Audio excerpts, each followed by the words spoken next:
Le digo yo a la brisa, no es por presumir. No es por presumir, pero le digo yo a la brisa que comparto esa característica con ya sabes quién, ¿no? Y luego me dice, ay, sí, hasta ahora resulta que te vas a dar pareciendo a López Obrador.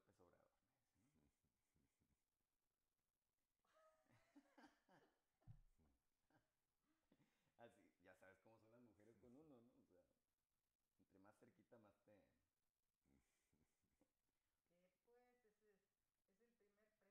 No, sin duda, pues es que le dicen los youtubentes que no se le vaya a subir al de mí, para eso me tiene a mí. Entonces, bueno, vamos en 3, 2, 1. Bueno, ¿qué tal? ¿Qué tal, amigos? Estamos, bueno, aquí transmitiendo desde Hermosillo y estamos, bueno, con un asunto importante para Sonora, importante para nosotros como periodistas, porque, bueno, logramos, después de mucho necear, como dice incluso, pues, nuestro amigo, que nos atendiera en entrevista exclusiva Alfonso Durazo Montaño, también, con el ánimo de que pudiéramos interactuar con todos nuestros amigos del auditorio. Por supuesto que es un gusto tener la oportunidad de platicar aquí con él. Pues no tendría por qué yo decir que es prácticamente el candidato a la gubernatura, porque todavía no son los tiempos, no se ha emitido una convocatoria, no hay todavía pues ninguna instancia que nos indique que esto está ocurriendo, más sin embargo Alfonso dijo en su llegada aquí que se vino a atender el llamado del Consejo Político Estatal de su partido, que es Morena, y que decidió, bueno, pues prácticamente designarlo candidato a la gubernatura de consenso, llegado el momento, ¿no? Esas fueron las palabras de Javier Lamarque. ¿Qué tal, Alfonso? Primero que nada, un gusto saludarte. Gracias por recibirnos aquí en tus oficinas en Hermosillo. No, al contrario. No, al contrario, efectivamente, mi estimado Damián. Bueno, es una entrevista que se da después de mucho tiempo de estarlo hablando. Quiero ser más cuidadoso y no quiero decir que fuiste necio. Diría, si acaso, que fuiste tenaz, en aras de la cortesía que nos debemos. No, pero no, con mucho gusto, con mucho gusto. Bueno, pues efectivamente sí hubo una reunión del Consejo Estatal de Morena, donde por unanimidad concluyen en solicitarme, recomendarme, pedirme, con los matices que sean, que busque la candidatura de Morena a la gubernatura de Sonora, llegados los tiempos. Y esa es la razón fundamental de mi renuncia a la Secretaría de Seguridad y Protección Ciudadana, donde cumplí un ciclo después de haber instrumentado las instrucciones del presidente de la República en materia de seguridad, particularmente la creación de la Guardia Nacional, que se dice fácil, pero es una organización policial que en ese momento tiene casi 100,000 elementos, la creación de la Secretaría de Seguridad y Protección Ciudadana, que coordina el Gabinete de Seguridad, el rediseño del propio gabinete que preside diariamente el presidente de la República, la modificación a diversos artículos constitucionales, particularmente el 17 por unanimidad, para cerrar la puerta giratoria, la desaparición del CISEN y la creación del Centro Nacional de Inteligencia, la desaparición del Estado Mayor Presidencial.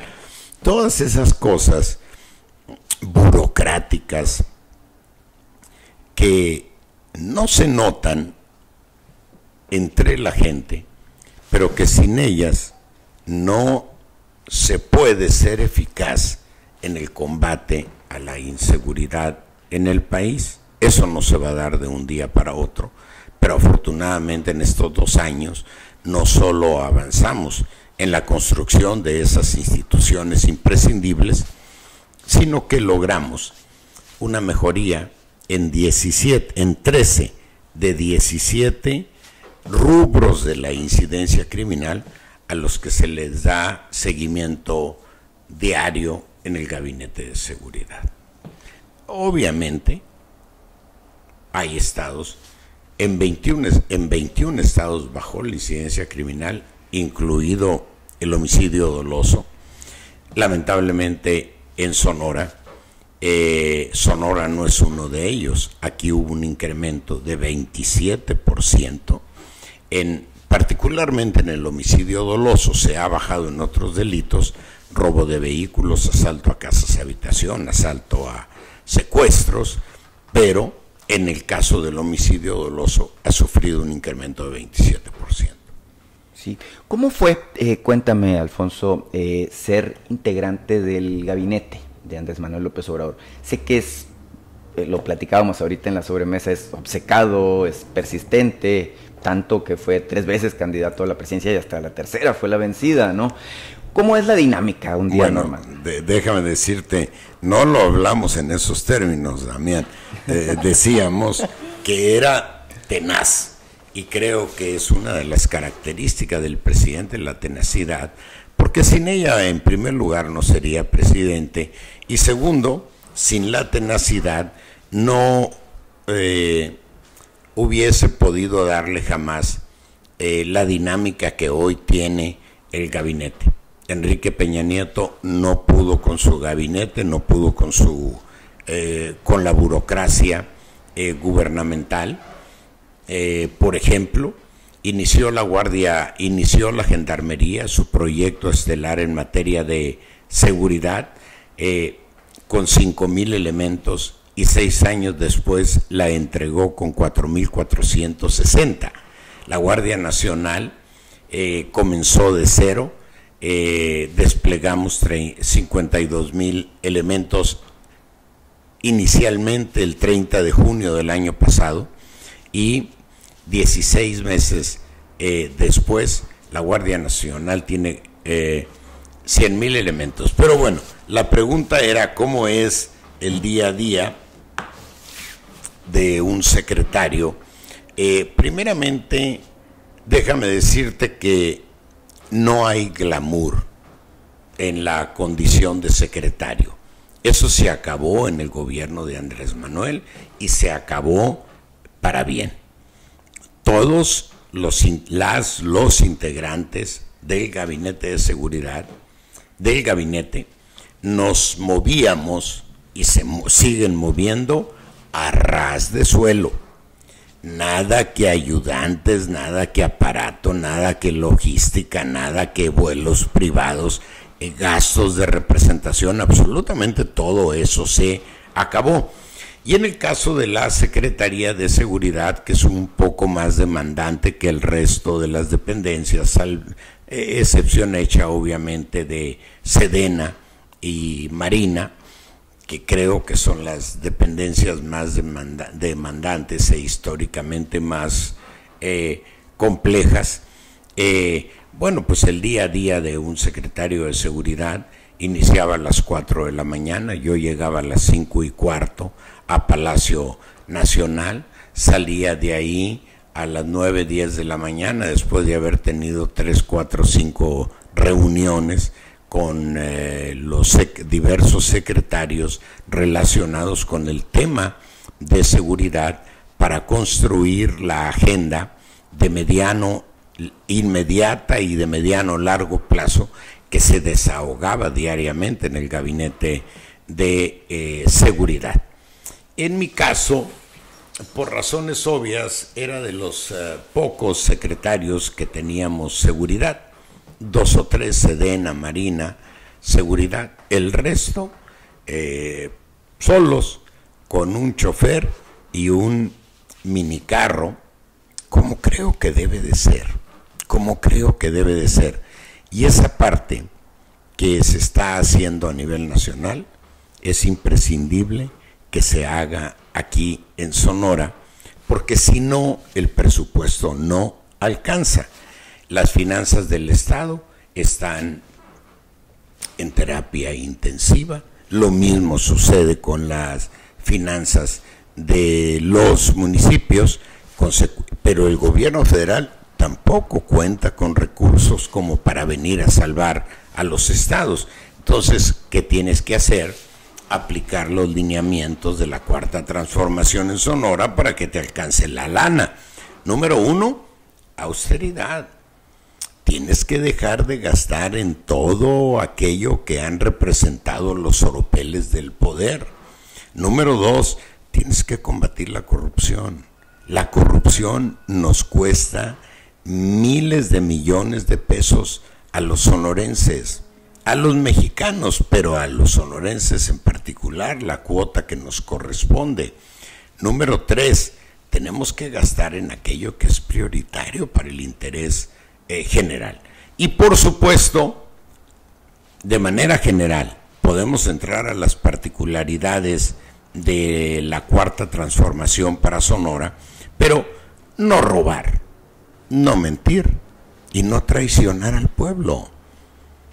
Hoy en la mañana tenía una entrevista y alguien decía ahí que se escandalizaban los empresarios porque propongo traer los lineamientos de la 4T a Sonora. ¿Y qué tiene de malo decirle a la gente no robar, no mentir, no traicionar al pueblo, austeridad, combate a la corrupción y gasto en lo que es prioritario para el interés general, no para un grupo de poder?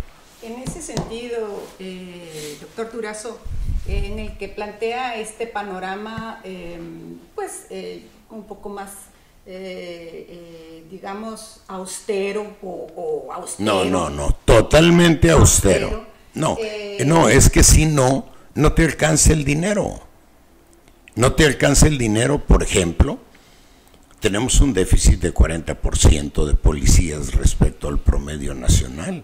Y es muy costoso contratar un policía bien entrenado, bien capacitado, con un perfil académico mínimo de preparatoria.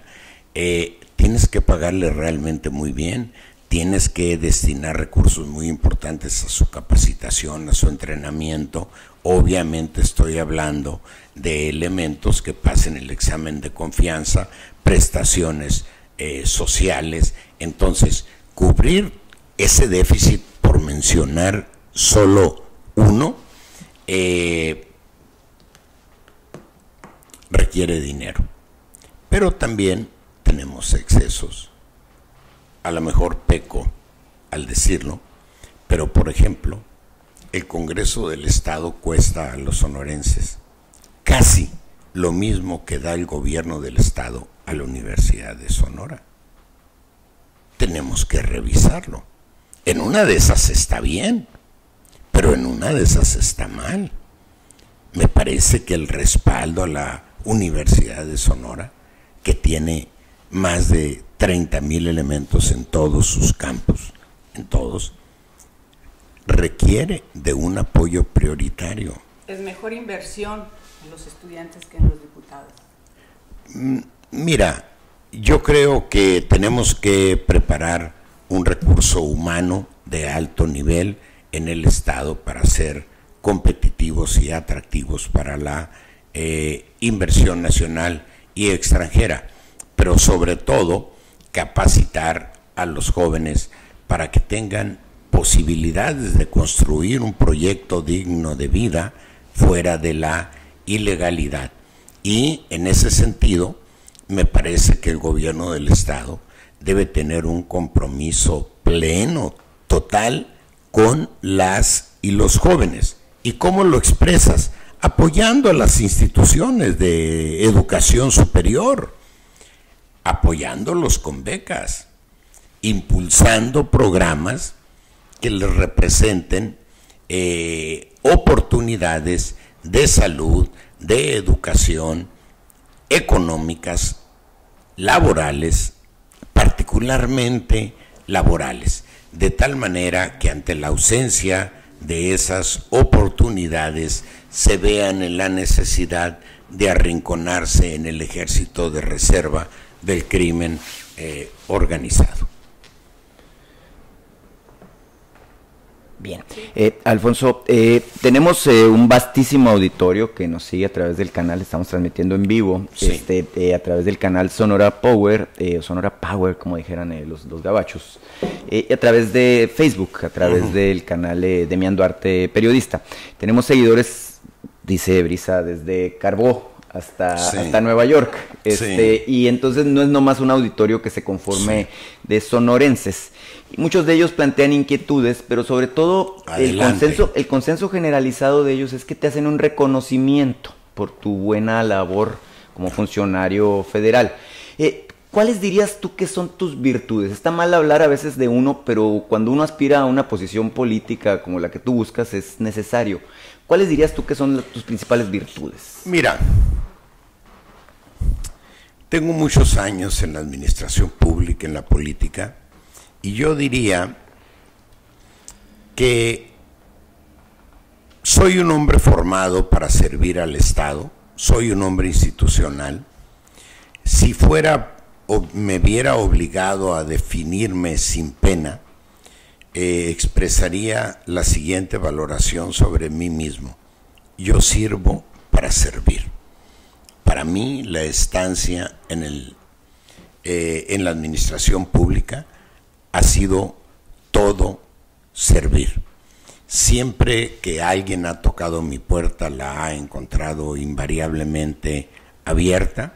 He ayudado a mucha gente en todos los niveles, arriba y abajo, y tengo la gran fortuna de poder decir con la conciencia tranquila y la lengua larga que nadie puede decir que me ha centaviado, y en tantos años. Entonces, sí me considero francamente una excepción en este mundo histórico de corrupción que ha sido la administración pública.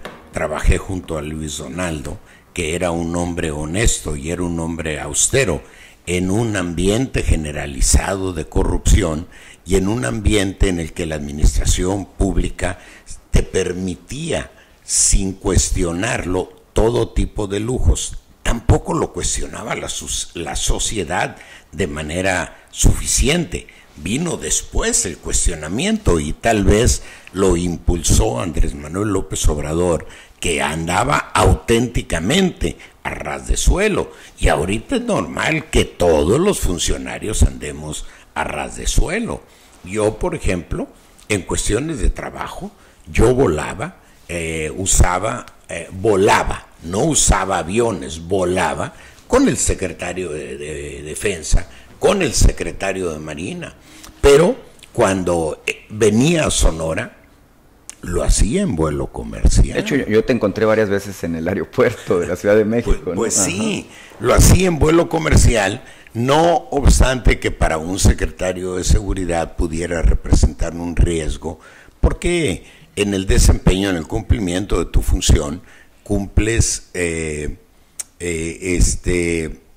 tomas decisiones que afectan intereses criminales, es parte de tu tarea, y bueno, eso te puede imponer un riesgo, pero aún así nunca usé un avión para venir a Sonora que no fuera en un asunto oficial. Ahora, te haría otra pregunta al revés. Sí. El principal cuestionamiento que te han hecho, Alfonso, con los casi 2 años que estuviste al frente de la responsabilidad, es la falta de resultados. Yo estuve en la Ciudad de México cuando presentaste tu último informe, como secretario de Seguridad Pública, ya ves que eran mensuales, y vi con atención, bueno, lo que tú presentaste como lo que diría el doctor López-Gatell, que doblamos la curva, ¿no? Y que había un descenso.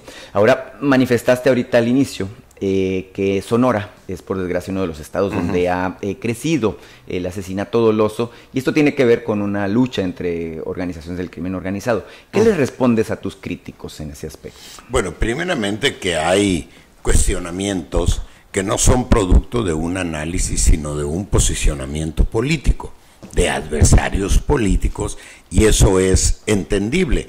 Por ejemplo, en alguna comparecencia que tuve en el Senado de la República, el coordinador de la fracción parlamentaria del PAN me decía, secretario, así con una voz espectacular, secretario, es evidente que la Guardia Nacional, a un año de su creación, es evidente que ha fracasado la Guardia Nacional. Y yo les digo, calma, organizaciones similares a la Guardia Nacional, como la Guardia Civil Española, tienen un carácter centenario. 175 años, 200 años, la Guardia Italiana, los Carabinieri, 200 años, los Carabineros chilenos, todas son organizaciones centenarias. Entonces, tienes que darle oportunidad a las instituciones, particularmente a la Guardia Civil, que pasen por un proceso de maduración y de crecimiento. La Policía Federal en su mejor momento en Sonora llegó a tener 200 elementos desplegados de manera permanente. Tú la describiste como guanga o algo así, ¿no? Y corrupta. Y corrupta, ¿no? Exacto. La verdad, mira, no festejo decirlo en esos términos, pero refleja realmente la realidad. Y regresando al tema, tenemos en Sonora, o tiene la Guardia ahorita, 2.690 elementos.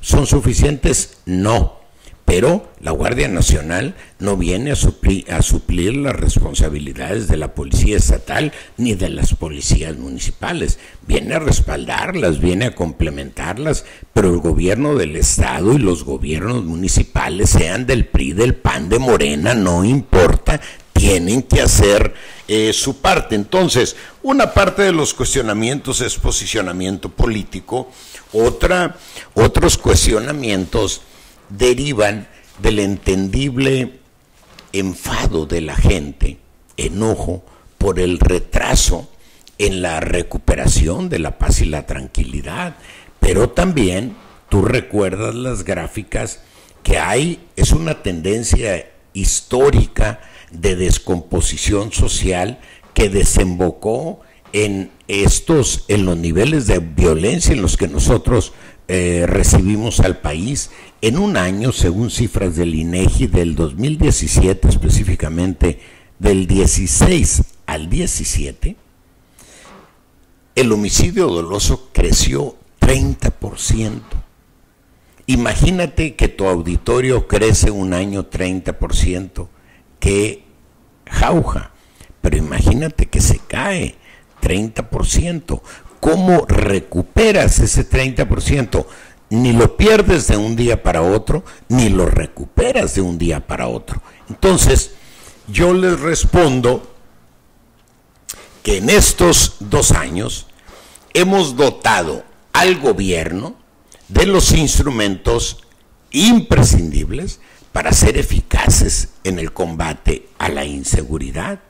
Con una Policía Federal de 18,000 elementos, no podías darles seguridad, no podemos hacernos locos a un país de 130 millones de habitantes y de más de 2 millones de kilómetros cuadrados. Y si a eso de extensión territorial, y si a eso le agregas la corrupción y la penetración del crimen organizado, bueno, pues evidentemente no cuentas con los instrumentos. ¿Qué hicimos? Desaparecimos a la Policía Federal. En el tema de los feminicidios, ¿cómo se explica esta situación que se ha venido dando? ¿Es por una reclasificación o qué es lo que pasa? Porque es evidente que hay una crisis allí de género y que se ha venido, no sé si acentuando también con el asunto de la pandemia. Mira, sería muy fácil explicarlo en virtud de una reclasificación.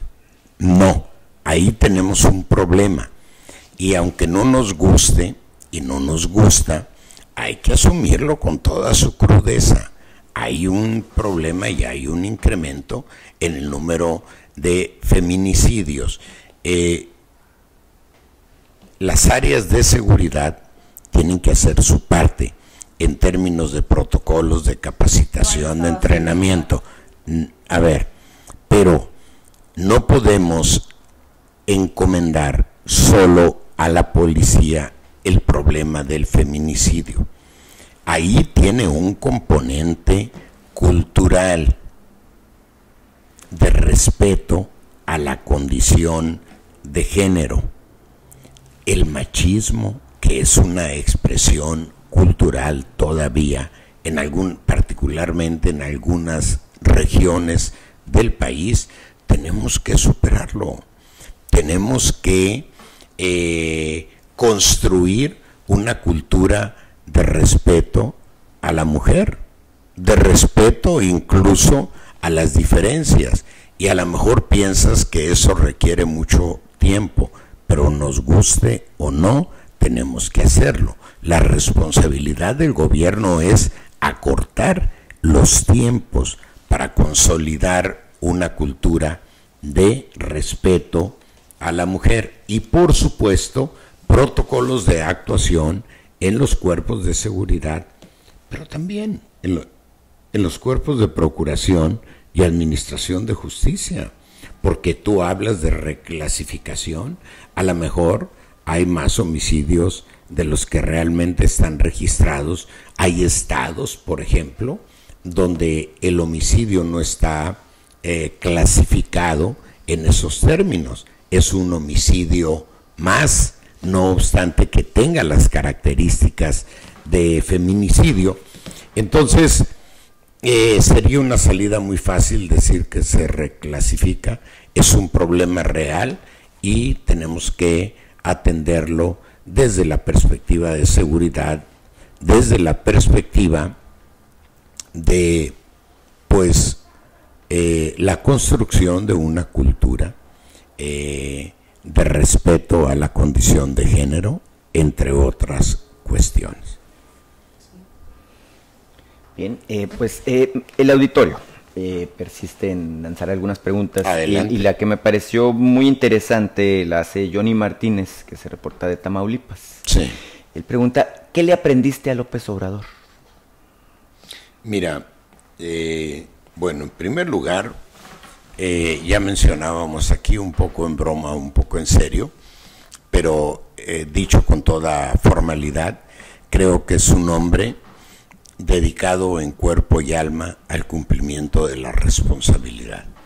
Él asume su condición de presidente de la República con tintes de apostolado. Y esa condición, esa entrega al cumplimiento de la responsabilidad, permeó obviamente en los secretarios. Luis Donaldo no era fácil. Luis Donaldo era chambeador de 24 horas. Entonces, yo llego al gobierno de Andrés Manuel con una disciplina de trabajo, pero acepto que tuve que aprender a desempeñar mi responsabilidad con ese mismo tinte de apostolado que le da Andrés Manuel a su entrega como presidente de la República. ¿Cómo no? Otra pregunta que hacen del auditorio muy directa es... austeridad. Esa es la otra. Perfecto. Otra pregunta que hacen muy directa, Fernando Ávila pregunta por el asunto del Culiacanazo. ¿Qué pasó ahí? ¿Qué sensación tienes tú de ese tema? Mira, el Culiacanazo fue muy espectacular en términos mediáticos, pero yo debo decir que no fue la decisión más difícil que yo tomé en mi vida, que el evento de mayor impacto que conocí como secretario de Seguridad fue el tema de Tlahuelilpan, que nos tocó atenderlo en respaldo. Las explosiones, para ser precisos, ¿no? La explosión del ducto, que ahí sí involucró muertes. En el caso de Culiacán, ¿Qué pasó? Que se tiene buscando por meses a un objetivo, a un presunto criminal. Hay diversas organizaciones participando, diversos grupos participando en la búsqueda, y hay 3 domicilios posibles donde es posible ubicarlo, pero pasa mucho tiempo y no va a ninguno de los 3 domicilios. Finalmente, después de meses, aparece en un domicilio y un grupo que estaba en su búsqueda se precipita en su detención sin cumplir las formalidades jurídicas. Por ejemplo, entran a la casa sin orden de cateo y lo detienen. ¿Y qué objetivo tiene detenerlo si no tienes la orden de cateo que te da autorización para introducirte en ese domicilio? Si se lo hubiesen llevado ante el Ministerio Público, ante el juez, lo hubiesen tenido que soltar de inmediato. Pero lo más grave es que no estaban preparados, no solo jurídicamente, sino en términos de fuerza. Tú no vas y detienes a un criminal de ese tamaño, presunto criminal de ese tamaño, con un grupo de apoyo de 30 elementos. ¿Por qué? Porque tienen ese día el Cártel del Pacífico hizo una convocatoria a que todo aquel que quisiera entrarle al jaleo y al refuego, les pagaban 20,000 pesos por una tarde de servicios. Consecuentemente movilizaron a prácticamente todos los sicarios o no de la ciudad e interrumpieron las vías de comunicación que hubiesen permitido al ejército tener el control de la ciudad. Entonces, enfrentar a toda esa movilización de criminales hubiese costado una cantidad enorme de vidas y consecuentemente no valía la pena a cambio de la detención de un presunto criminal que podremos detener en otro momento. Vean ustedes nada más lo que pasó ayer o antier en Quintana Roo. Vean nada más, o sea, de qué manera es inadmisible para la propia sociedad que el Estado, que el gobierno, que la policía sea generadora de violencia. Imagínense lo que hubiese pasado en Culiacán, cuando tomamos la decisión, los integrantes del gabinete, bajo la instrucción del presidente, de que debíamos garantizar que ninguna gente ajena a todo ese jaloneo fuese lastimada. Ninguna muerte. Vale la pena la detención de un criminal. Entonces, la decisión de retirarnos, que no de liberarlo, porque no estaba detenido legalmente. Que lo detengas físicamente no significa que tengas autoridad para detenerlo. Entonces, lo sueltas. Pero puedo decir que en reciprocidad, no obstante la pena que representa para uno como servidor público ante los mexicanos, salvaguardamos la vida de la gente de Culiacán. Del culiacanazo nos vamos al lilitellazo, doctor Durazo. ¿Qué opinión tiene sobre la actuación de la senadora? De hecho, es una pregunta que traía Prisa, pero que también reiteradamente hacen nuestros amigos del auditorio, porque parece que la senadora, por Sonora, se ha convertido en la villana favorita de algunos. Entonces, por eso es una pregunta muy pertinente. Bueno, me parece una pregunta obligada. Yo lo que puedo decir es que fue invitada a ser candidata al Senado. De entrada mostró su total rechazo.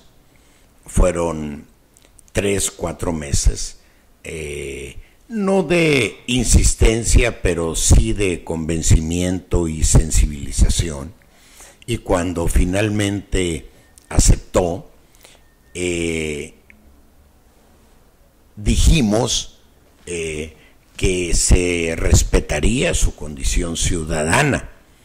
O sea, Morena por estatutos tiene que poner a disposición de la ciudadanía el 50% de los espacios, y en uno de esos espacios iba Lili Téllez, y siempre ella reclamó respeto a su condición de ciudadana y a su condición apartidista, y yo le dije que esas condiciones serían atendidas. Por eso yo no me sorprendo, no me gusta, ojalá hubiese permanecido en Morena, ojalá hubiese continuado apoyando, ya que no lo hizo. Bueno, no me gusta su acercamiento con la fracción parlamentaria del PAN. Es cruzarse la banqueta, ¿no? Más bien la calle a la banqueta de enfrente, ¿no? Bueno, algo tenía que hacer, porque era muy difícil resistir las presiones sola. Era obligado que se hubiese acercado a una u otra fracción. Yo tengo un rechazo instintivo al PAN. Ella, según me ha comentado, no es militante del PAN, simple y sencillamente se acerca a esa fracción parlamentaria. Reitero, a mí me hubiese gustado que se quedara con nosotros. ¿Se siente un poco traicionada después de ser candidata, llevando pues la bandera de Morena? Sí. Es lo que la gente siente, pues. Sí. Y aquí en los postulados de Morena pues está uno el de no traicionar, ¿no? No traicionar, no mentir y no robar. Pero yo creo que en el caso de Lili, dadas las condiciones con las que fue invitada, ella está en su legítima decisión de no pertenecer a Morena, porque nunca se le puso como condición.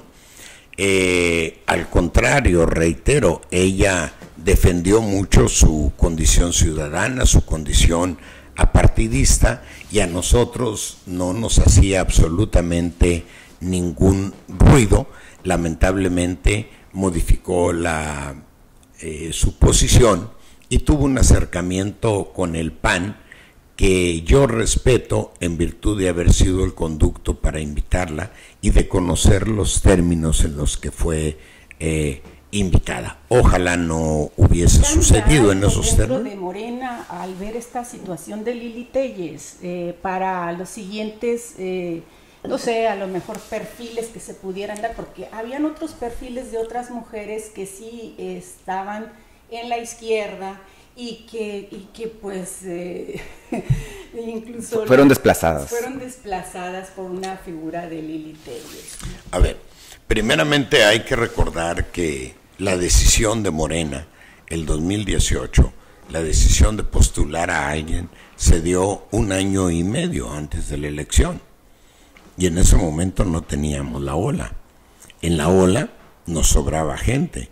1 año y medio antes, absolutamente no. Entonces buscamos perfiles marcados por la honestidad. Lili Téllez es una gente honesta. O sea, que difiera ahora en la posición que tiene o que haya diferido de las posiciones de Morena, no la hace una gente corrupta, porque no modificó la visión, la posición que tenía cuando fue invitada. Número 2, se decidió por encuesta.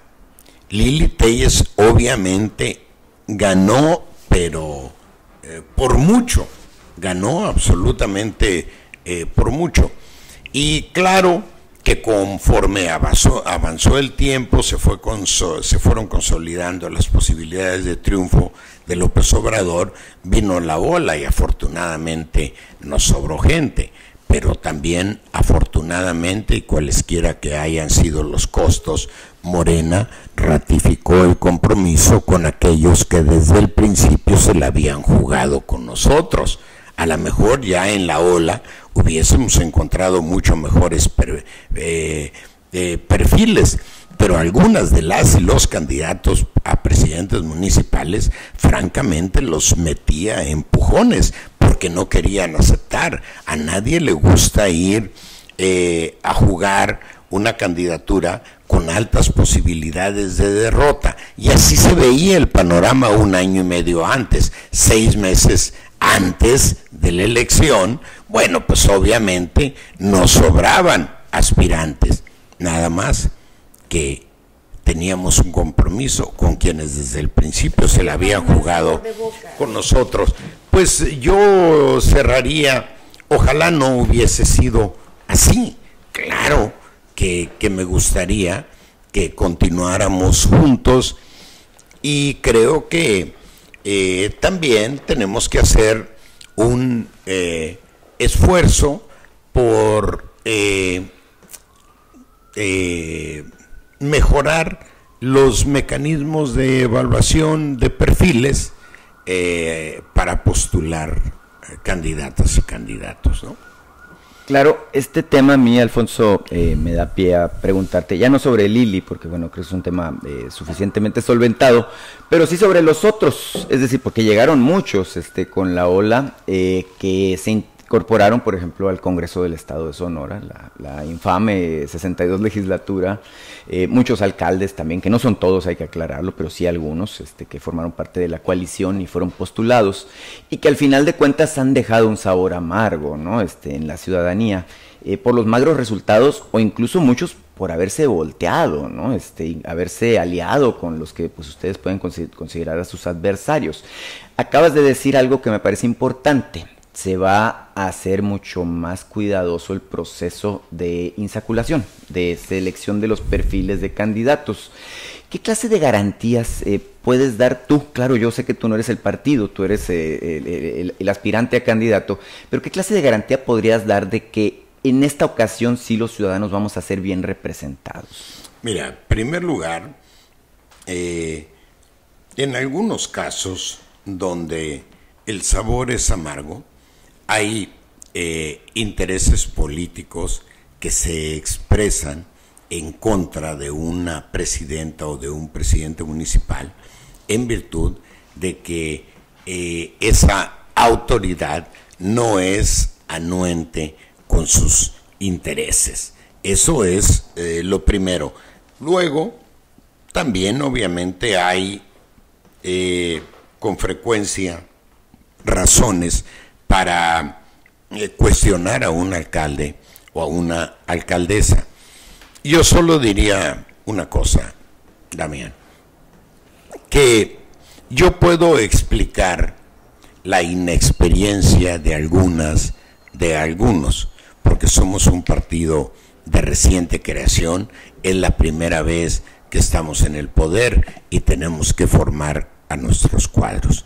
Yo puedo explicar en ese sentido la inexperiencia, no podría explicar la corrupción si es que existe en algunos de esos casos.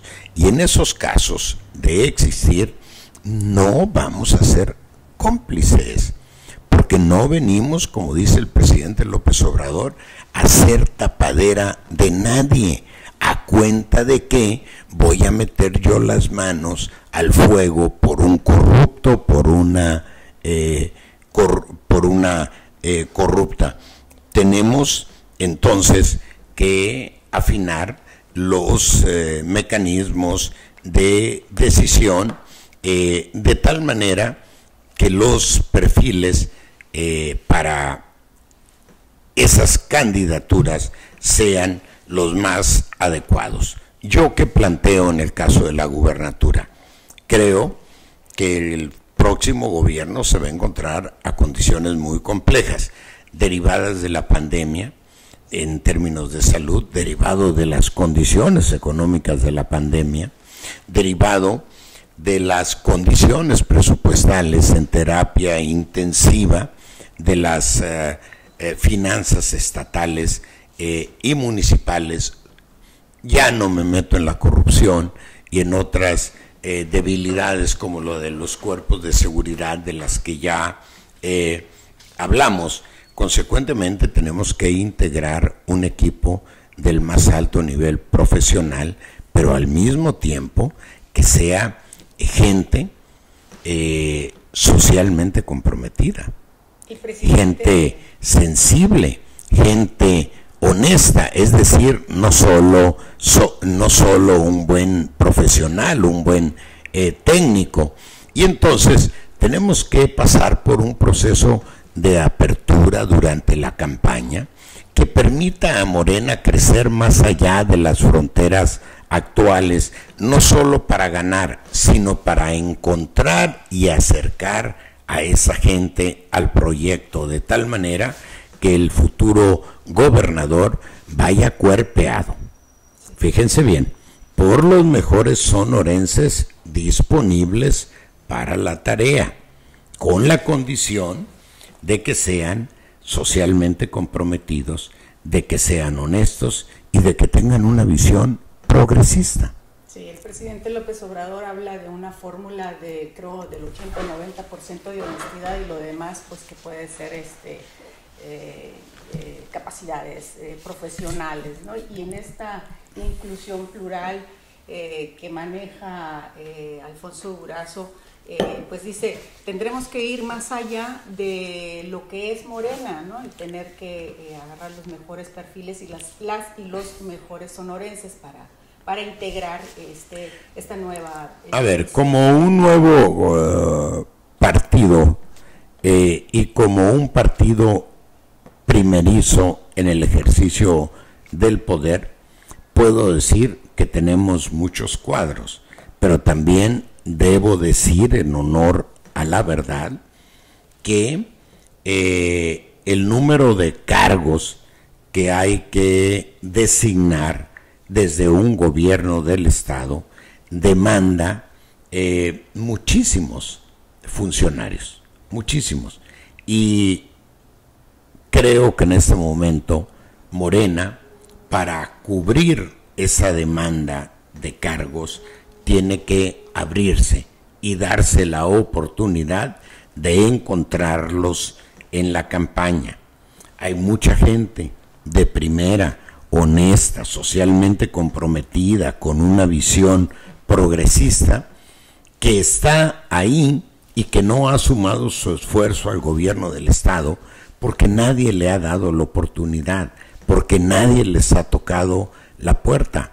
Vamos por ellos, sin prejuicios. Yo tengo una ventaja, a mí no me acompleja el talento, a mí el talento a mi alrededor, a mí me hace sentir bien. Yo no soy Ernesto Zedillo, un presidente a quien acomplejaba el talento y se rodeó de pequeños.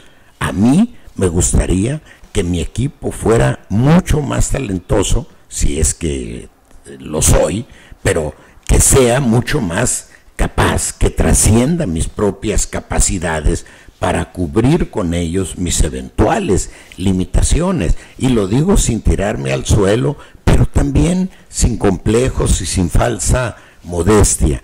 Quiero a las y los mejores hombres disponibles, sonorenses disponibles para la tarea de gobernar. Y con esos vamos a gobernar y vamos a sacar adelante al Estado.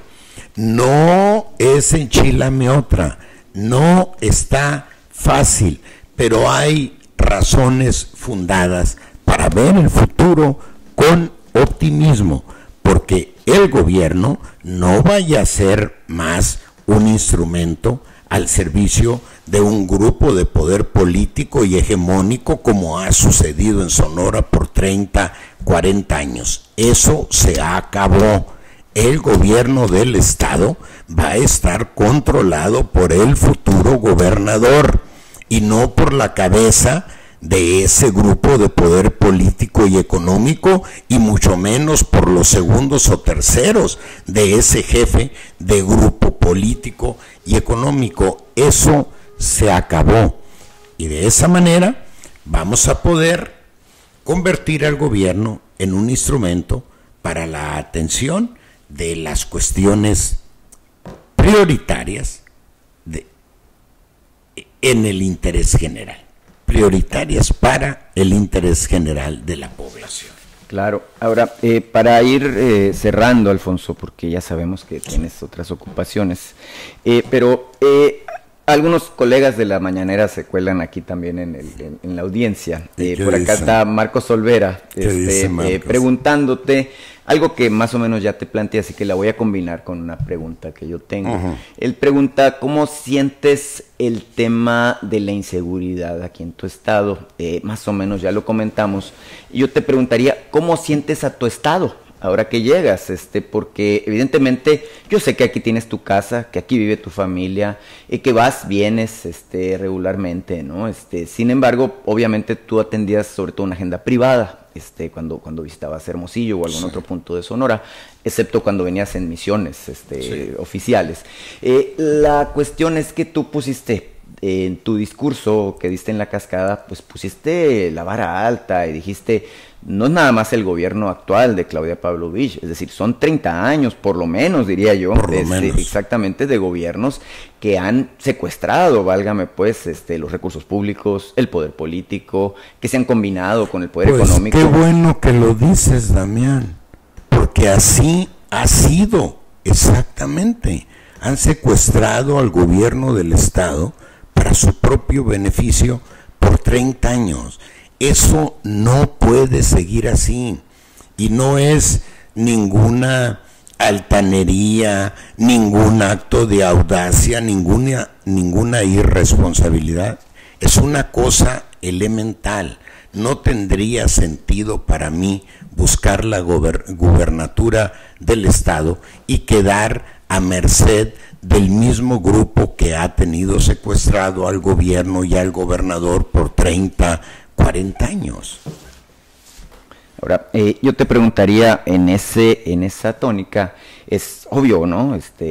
Sacaste una escoba y le diste escobazos a un panal de abejas. Sí. Es decir, cuando mencionaste esto, pues te puedo mencionar nombres, ¿no? De los últimos 30 años está Amalio Fabio Beltrones, está Eduardo Burz Castelo, está por supuesto Guillermo Padres Elías y su camarilla, o sus cómplices diría yo, esa es mía. Y bueno, evidentemente no es gente que se vaya a estar tranquilo, incluso acompañando a la gobernadora Pavlovich, pues hay gente que evidentemente no te tiene buenos deseos a ti o a lo que tú estás emprendiendo como proyecto transformador. Yo te pregunté ayer en tu rueda de prensa lo siguiente, ¿no? Estás importando, los preceptos y conceptos, algunos muy elevados del presidente López Obrador. ¿Crees que esté listo el Estado para esto? Yo creo que está listo el Estado. Los que no han estado a la altura de las circunstancias han sido sus gobernantes, y no es un escobazo, me parece a mí elemental partir, nos guste o no, de un análisis real. Ahora yo te pregunto a ti, ¿y no ha sido así que el gobierno ha estado secuestrado durante los últimos 30, 40 años por un grupo de poder, que no había posibilidades de crecer políticamente, administrativamente, de conseguir un contrato, profesionalmente, de conseguir un contrato de obra, un contrato de prestación de servicios, si no te subordinabas incondicionalmente a ese grupo? ¿No ha sido así? Así ha sido.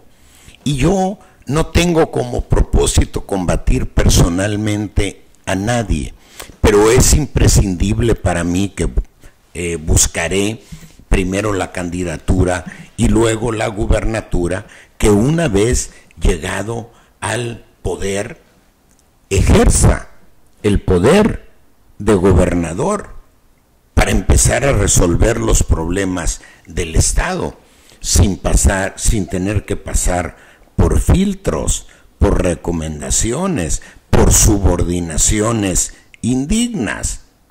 Si no logro eso, francamente no tendría ningún sentido conseguir la gubernatura. El objetivo es contar con ella y convertirla en un instrumento para la solución de los problemas más apremiantes que tiene el Estado. lo comparaba ayer con otros estados, el estado de Sonora, y que en cuanto al crecimiento, pues Sonora se ha quedado muy corto. Y, y en otros aspectos también, pues puede ser la seguridad. Ahorita es un foco importante en Sonora, y todas aquellas oportunidades en las que no hemos podido desarrollarnos, incluso dentro de la administración pública, yo creo que nos hemos quedado también un poco rezagados, y toda aquella gente que se encuentra en la base de la administración pública se le ha tomado como carne de cañón cada 6 años, y en la que ellos se sienten vulnerables al ver que ven que puede llegar un candidato a la gubernatura que no es de su... es difícil esto de manejar de su partido inicial, se pudiera decir, pues, ¿no? Alfonso Durazo, ¿cómo piensa, o sea, manejar toda esta maraña, toda esta bola de conflictos, problemas que se encuentran, y hay tiempo para 6 años para hacerlo? A ver, primeramente, efectivamente comparaba ayer, son muchas cosas las que han planteado. Oye, dije yo, eso sí calienta, ¿eh? pero comparaba los estados. Efectivamente, Sonora, hace 30, 40 años, era el segundo estado de la frontera en relevancia económica, política, social, educativa, etcétera, etcétera. Ese posicionamiento se ha perdido. Hay que irse a la última encuesta del INEGI para ver, por ejemplo, los niveles de corrupción, la encuesta del 2000 que informa datos del 2019. Hay que irnos al último estudio del Instituto Mexicano de la Competitividad, que mide 10 subíndices, y en ninguno de ellos Sonora tiene un nivel relevante. No es echarle la bolita a nadie, simple y sencillamente tenemos que aceptar esa realidad. Y el crecimiento de Sonora no se ha dado, no obstante que tenemos ventajas comparativas respecto a estados como Chihuahua, como Coahuila, que serían nuestros competidores naturales por la atracción de inversión. No tienen litoral, no están en la cuenca del Pacífico, no tienen puerto de altura, por ponerte algunas de las ventajas comparativas, no me agoto ahí. El tema de la seguridad, el tema de la inseguridad en Sonora tiene remedio, pero tenemos que incrementar el estado de fuerza de la policía estatal y de las policías municipales. Tenemos que depurar la policía estatal y las policías municipales, tenemos que capacitar mejor a los policías, tenemos a los que cumplan con rigurosos requisitos de acceso, tenemos que pagarles mejor, tenemos que darles mejores prestaciones, tenemos que fortalecer la capacidad de inteligencia del gobierno del estado, y también tenemos que apoyar más al sistema de procuración y administración de justicia, porque la fiscalía es autónoma y camina por su propia cuerda, pero si va sola no va a llegar a ningún lado, y el poder judicial es otro poder, pero igualmente si va solo por su lado no va a llegar a ningún lado. Que uno sea autónomo y que otro sea independiente no significa que no deban coordinarse todas las instancias para optimizar los resultados de su esfuerzo en un ámbito de respeto a la autonomía de la Fiscalía y del Poder Judicial, porque vamos a suponer de qué sirve limpiar, vamos a decir, al 100 las áreas de seguridad si no haces lo propio con las áreas de procuración de justicia, si no haces lo propio con la administración de justicia, que son propiamente los jueces. De muy poco va a servir. Hay que entender que la seguridad es un sistema, no una actividad, y que la responsabilidad de la seguridad no cae solo en la policía, que la policía es solo un eslabón, nos guste o no. Pero para comenzar a ser eficaces en el combate a la inseguridad, tienes primero que ser eficaz en el combate a la corrupción, en la administración pública y en los cuerpos de seguridad. Tienes que sacar del gobierno del Estado o de los cuerpos de seguridad estatal o municipales a los García Lunitas que por ahí están. Pues hay que sacarlos, si no, las cosas no van a funcionar, nos guste o no. Y finalmente, decir que en este proceso de austeridad, de redefinición de prioridades presupuestales, de depuración de las áreas de la administración pública, de la compactación de la administración pública que ha crecido inconmensurablemente, no se van a afectar los derechos de ningún trabajador, absolutamente no, pero hay áreas en el gobierno del Estado, tengo un estudio preliminar, que representan un cargo, un costo importante en términos de nómina, pero como no hay presupuesto, no operan. Es decir, si tú cortaras esa área, no pasaría absolutamente nada, porque ahí está sin operación. Hay que respetar los derechos de esta gente. En el caso del ISTESON, que tiene un hueco de 7 o 8 mil millones de pesos, o sea, ¿qué vas a hacer con el ISTESON? Nos hacemos de la vista gorda como se hizo el gobierno de Padres y como se hizo el gobierno actual. Por supuesto que no. Pero el de Padres no nomás hizo de la vista gorda, lo saqueó también. Lo han saqueado. Lo han saqueado y nadie ha pagado por ese saqueo. No puede ser.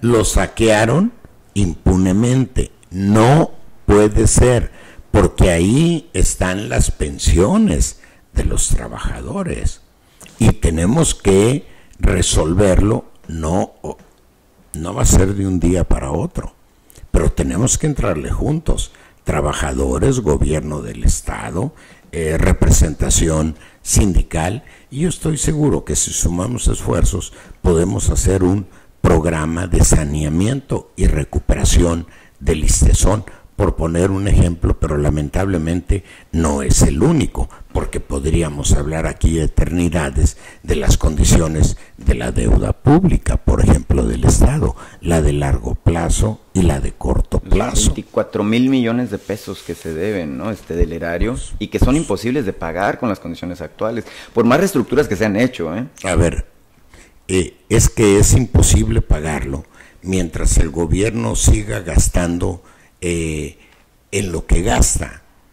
Tanto tenemos que gastar menos en lo que se está gastando y redefinir 5 prioridades para el gobierno del Estado, meternos a fondo, el tema de la salud, el tema de la dinamización de la economía, el tema de la inseguridad y el tema de las oportunidades para los jóvenes, que tiene que ver con la educación, que tiene que ver con becas, que tiene que ver con programas de capacitación en el Estado a nivel nacional e incluso en el extranjero. Yo soy un producto nato de la escuela pública, de mis maestros y de mis libros. Soy un producto nato.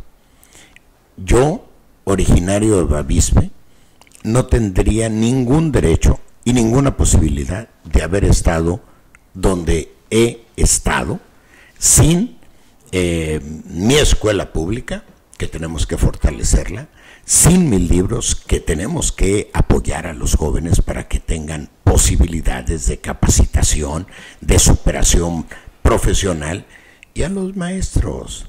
El magisterio tenemos que regresarle la dignidad que históricamente tuvo. Vivía en una digna clase media. Eso se acabó. Se acabaron las carreras docentes, se acabó la carrera policial, En fin, se fue pervirtiendo todo producto de la corrupción. Bueno, jóvenes. Una última. Sí. Te pregunté ayer por el bien de Sonora, primero los pobres. Sí. Sí. Me parece un postulado muy poderoso. Sí. Tú respondiste con claridad, sí, a eso vamos. Pero también dijiste, Sonora tiene condiciones estratégicas para crecer, para captar inversión. Yo reiteradamente le he pedido al presidente Andrés Manuel López Obrador que se comprometa con nuestro estado, que nos traiga un proyecto de infraestructura de gran calado. Pues claro. Y le he dicho, ahí está Guaymas, ahí está el ferrocarril, ahí está la frontera, hay mucho campo de posibilidades. Hay mucho. ¿Para dónde vas tú? A ver, primeramente, por el bien de todos, primero los pobres. Y no hay que asustarnos. Y casi agregaría, por el bien de los que estamos bien, primero los pobres. Primero los pobres, porque es en la desigualdad, en la marginación, en la falta de oportunidades, donde se generan las condiciones para la criminalidad. Es de donde sale precisamente el ejército de reserva del crimen organizado. Entonces, tenemos que combatir la desigualdad, la marginación, tenemos que trabajar en la generación de oportunidades para los más necesitados. Tengo la profunda convicción de que ser un gobierno comprometido con el postulado de primero los pobres, primero los más necesitados, no te enfrenta de manera automática con el sector empresarial. Tengo y he construido en muchos años de mi vida una buena relación con el sector empresarial, y yo creo que es imprescindible la participación del sector empresarial para generar empleos justamente remunerados en el Estado que nos permitan combatir la pobreza, la marginación, la falta de oportunidades y por supuesto el hambre, que no nos gusta decirlo, pero por supuesto que existe en el Estado. Hay indicadores que así lo señalan. ¿A dónde vamos? A convertir al gobierno en un instrumento al servicio del interés general. Y en ese interés general está que el gobierno se convierta en un facilitador de la inversión. Tenemos que aprovechar el potencial que tiene Guaymas como puerto de altura, convertirlo en una plataforma del desarrollo estatal, convertirlo en un puerto complementario a Manzanillo, que se encuentra ultrasaturado y que no tiene las ventajas geoestratégicas de Guaymas. Tenemos que convertir a Guaymas en un puerto de salida de la producción estatal, pero también en un puerto de salida de la producción de Guaymas. Tenemos que vincular, concluir la comunicación entre Sonora y Guaymas, para que Guaymas sea un punto accesible a la producción de exportación al mercado de la cuenca del Pacífico proveniente de Chihuahua. Y hay muchas otras. Por ejemplo, Sonora contamos los sonorenses con el segundo mineral del mundo. Cananea. Ese debería ser suficiente para generar una riqueza que le diera a Sonora condiciones superiores a las que hoy tiene. Hay una buena relación con la empresa. Yo he sentido apertura. Creo que se pueden construir condiciones de manera coordinada, gobierno del Estado, iniciativa privada, para detonar proyectos de inversión, pero con una característica. Me he reunido con empresarios y yo les digo, el gobierno va a ser un facilitador. Eso no le quita al gobierno su condición prioritaria, de atención prioritaria a los pobres, pero va a ser un facilitador. Y la condición de facilitador no merece que la riqueza generada por un empresario se comparta con un funcionario público. Tiene que compartirla nada más, primero con los trabajadores, luego con el fisco, luego con sus socios y se acabó. El gobierno no debe ser, el funcionario público no debe ser beneficiario. Si quiere serlo, que se vaya a trabajar con ellos. Pero ser beneficiario de la riqueza generada por una empresa desde tu condición de funcionario te convierte en un vil corrupto. Eso se tiene que acabar con cualquier grupo. Y la ruptura, como en el caso de Andrés Manuel, la separación del poder político del poder económico, no significa enfrentarte con el sector empresarial. Ahora, si algún empresario quiere seguir mandando en el gobierno, bueno, pues tendremos que darle la mala noticia de que eso ya se acabó. Jóvenes, como esta gracias. Muchas gracias. Bueno, tenemos que darle infinitas gracias al aspirante a candidato Alfonso Durazo. Digo, hay que ser bien precisos con esto, por el favor que nos ha hecho de recibirnos aquí en sus oficinas. Muchas gracias, de verdad. Ojalá no sea la última, sino que sea la primera de muchas. Nuestros amigos del auditorio están encantados platicando entre ellos, contigo. De hecho, rompimos récords de audiencia en las dos plataformas, sí, tanto en YouTube como en Facebook. Y hay muchas inquietudes, Alfonso, entonces ojalá. Seguimos platicando. A ver, mi estimado Damián, no tengo preocupación ni temor absoluto por ninguna pregunta. Y si en este momento no tuviera la respuesta, me dedicaría a construirla para que en la siguiente yo pueda darte una respuesta convincente. He buscado toda mi vida la oportunidad de ser gobernador del estado y no me mueve nada material. No me mueve nada material en la búsqueda de la gubernatura, pero sí quiero regresar a mi pueblo con el honor de haber servido con honestidad, con eficacia, con dignidad, la tarea de gobernador. Y que cuando yo me vaya, la gente pueda decir con toda razón, este se fue con las manos limpias y dejó los pelos en la cerca.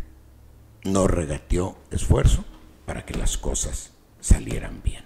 Perfecto. Pues ya escucharon ustedes a Alfonso Durazo. Se nos quedaron preguntas, pero ya prometió que va a haber otras instancias. Reiteradamente preguntan si va a haber mañaneras. Bueno. Las mañaneras duraznitas, como les pusimos. Mira, yo creo que hay que informar de manera permanente.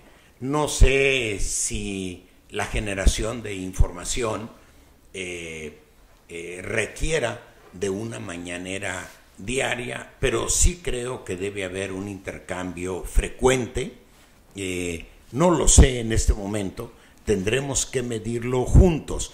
Lo que sí es que el gobierno tiene que moverse con transparencia y que tiene que dar la cara a cualquier planteamiento, cuestionamiento que se le haga, sin aspavientos, sin confrontaciones, sin pleitos, sin jaloneos, pero con claridad y responder siempre, porque en esto también hay muchos intereses enfrente que intentan manipular a la opinión pública y hay que darle la información desde la perspectiva del gobierno para que la opinión pública tome su decisión de la manera más informada posible. Así es que eventualmente sí, periódicamente sin duda, diariamente eso no lo sé, vamos a medirlo y si el requerimiento de información es diario,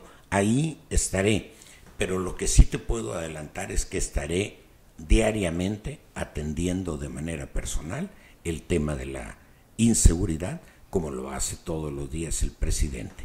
Será un tema prioritario, regresar la paz y la tranquilidad a Sonora, y lo vamos a hacer.